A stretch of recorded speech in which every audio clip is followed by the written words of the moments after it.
Having moved recently, I left my pole cemented in the ground at home, which is my Pell, with the carpet wrapped around it, and haven't really had anything per se on a permanent basis. So this is going to be a video about basically how to make a Pell. It's pretty simple, and yet I'm kind of got all fancy with this one, but I'm going to kind of walk you through what I've done.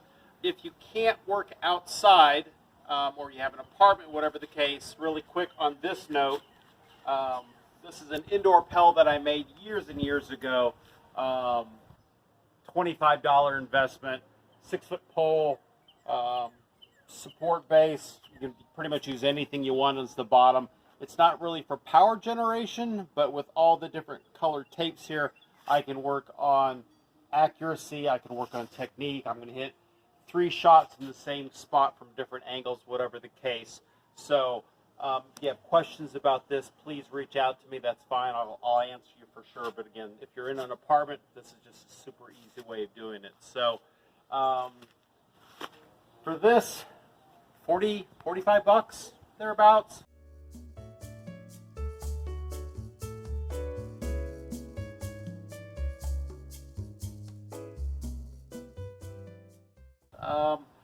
Between the cement drying, it's going to take you a few days, but technically you can do all the work in one day pretty easily. The hardest thing that I found was actually is cutting through this outer lip on the tire. This spot right here, it is just an absolute bear. I've gone through, in the process of making this, I went through 3 metal blades on my Jig Saw. I'm going to use a heavy metal blade, so keep that in mind.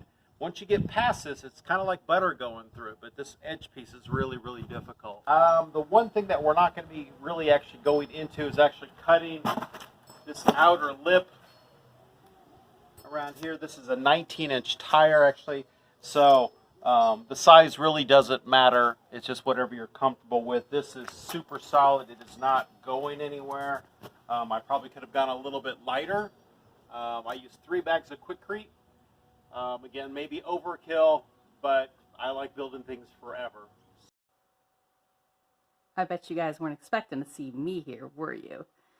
Well, I screwed up, and I accidentally deleted the clip where Lothar cuts his 4x4, which was 8 feet, down to 6 feet.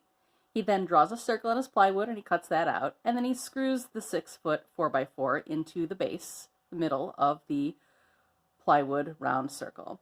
He then takes a number of 3-inch wood screws and he screws them into the base of the post itself so that when he adds the Quikrete and the Quikrete dries around it, it will grab onto all those screws.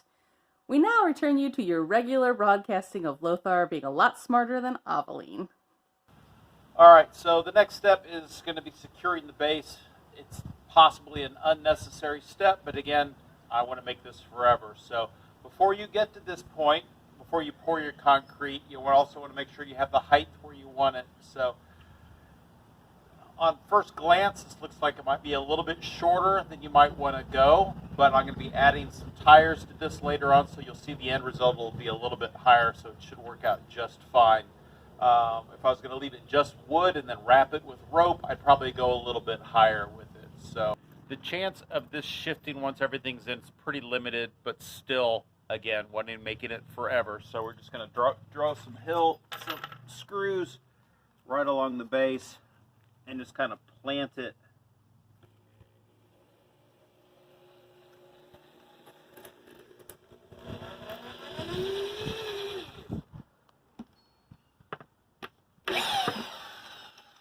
So do that, and then I'm going to pour the Quikrete, and we'll go from there. So we'll come back when we get to that stage.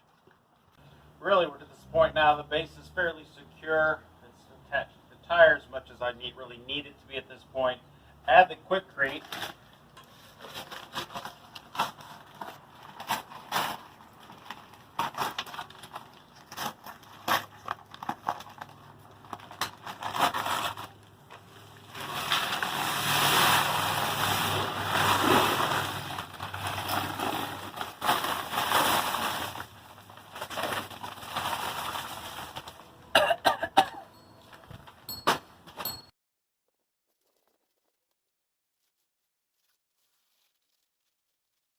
How easy is that going to be to mix?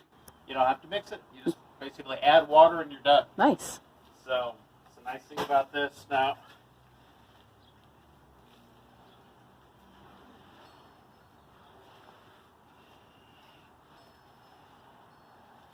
side notes. Check your ground. If you're not doing this in a hole in the ground, check your ground to make sure that it is level. This should not be an issue here.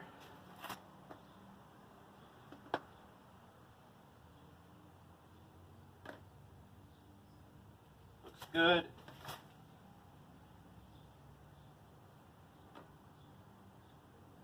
So, looks good. Overkill there. Now, if you're doing this a hole in the ground, you're going to set up and basically just screw in or tap in, and basically something that you can move a little bit and then you can actually shift and do this on all four sides so you can make sure that you're level and straight before you pour your water. Make sure it's good the way you want it to be, because once it sets, it's a kind of forever thing. So especially if you're doing it, again, hole in the ground. So that's pretty much it. I'm just going to add water at this point in time, and then we'll see in probably, it says 24 hours to let it set. I'll probably wait 2 days just to be on the safe side, and then we'll go to the next step. So I'm going to fill this, top it off, and then I'll come back probably every half an hour to make sure as the water settles, it's topped back off. Do you stir it at all? Not really a need, at least as far as I know. But again, concrete guys, if there's a better way, let me know.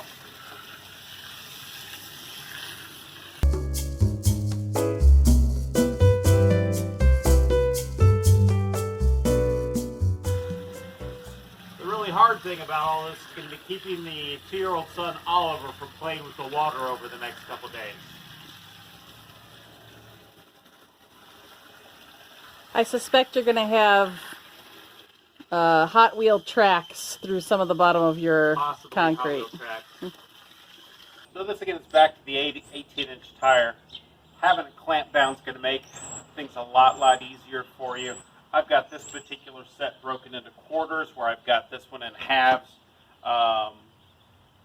It's more for, at this point, a trial and error system for me trying to get that tire set up correctly.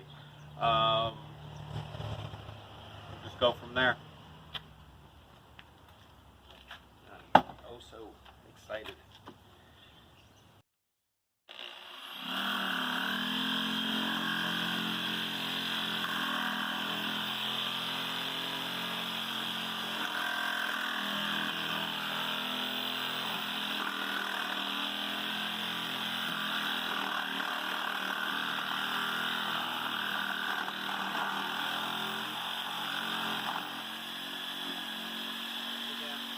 Like butter from here.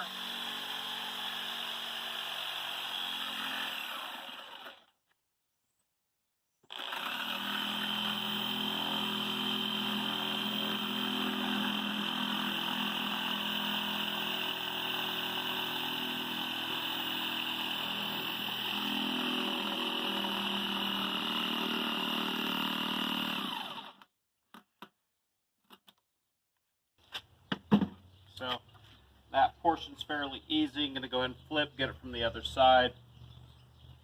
But now, this is a heavy metal blade. I'll burn through this before I get done with this cut. So really 3 cuts maximum on a blade. But then again, you might have better luck with different brands. So since I've seen you last, I've added side pieces for the tire mounts. So went 8 inches on top of the 3.5, the 4x4, which is of course 3.5. 8 inches for shoulders, 6 inches for hips, 7 for the legs. That's just a personal preference.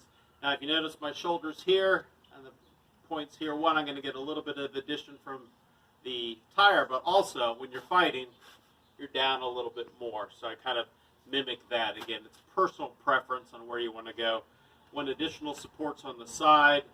It's going to take a lot of press shots here. This, not so much. It's going to be more sideline, and then a little extra on the bottom as well. So not really a big thing there. So come on over here. Tires. So this is an 18-inch tire. We're looking at coming here, mounting here, and then mounting the leg portion as well. There's no good way so far that I figure out to go, oh, this is the exact cut, the exact measurement that I need for this or that. It's more trial and error. But that'll be the next step, and once I get a little bit deeper into that, I'll show you guys what I'm doing. Again, this is 1/4 of an 18-inch radius. It's cut about 20.5 inches, 20 to 20.5. So I'll do the same thing. I used a 2-inch lag bolt, 2 at the top, 1 at the bottom. So the big thing is getting this piece here. Just trying to want it to get fitting in. This has all been trial and error. So I want to mount that about right there, and then that'll bolt in. So to get this fit here, and you could go shorter with this if you want to, it's just kind of get trial and error. So cutting out this section right in here. So this is going to bolt into place here. This is going to go here. You're going to have a nice seal here. So now this is the half piece. Okay, so again, this is half of our 18. So cut about 8 inches off the end. Okay, so this piece is approximately 30. Okay, I cut out a section about 8 inches. It could be a little bit less, but that's just so that it fits over the leg piece better.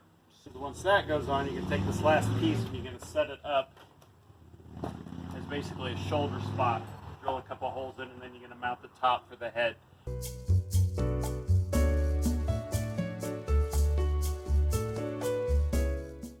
When I'm done, I'll go down, I'll torque everything else down by hand as well. So we are almost done. I've decided to name it Pelly McPell Face because. So just put in a back piece for a face.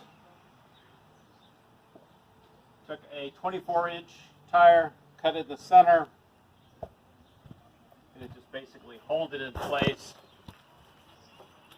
Drill and drill. This is kind of ugly up top, but I don't care about pretty.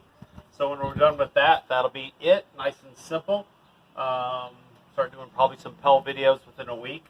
So the head is 24 inches. The shoulders are 11.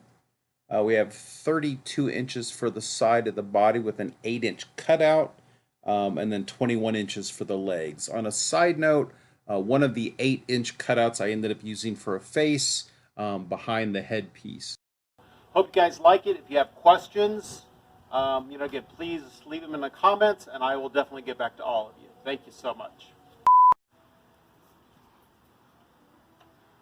Clamps are your friends.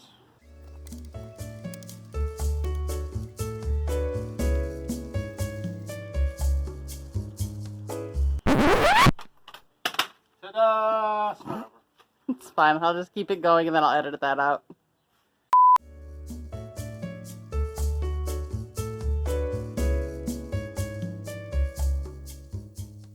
While you're at it, can you water my garden? I can. It helps if it's plugged in. That is very important. If the drill is not plugged in, it does not work. Or you have to move the drill really, really fast in a circle.